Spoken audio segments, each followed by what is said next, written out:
have coriander, cucumber, and mixed leaf.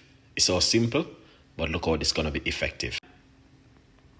Yeah, let's wash off the salad, and we're going to put the salad into the bowl like this. Beautiful and nice. Here we got some salad bean. I'm gonna put some salad bean on it. Very nice. You know what I mean? It's good to put some salad bean on it, so let's do it. Here we have some fresh coriander. Simple, put the coriander all over it like this. Beautiful. Cucumber. So we're gonna put some black olive. A bit of lemon juice of avocado. I'm putting it like that. Lovely. Black pepper. Alright, that's looking good.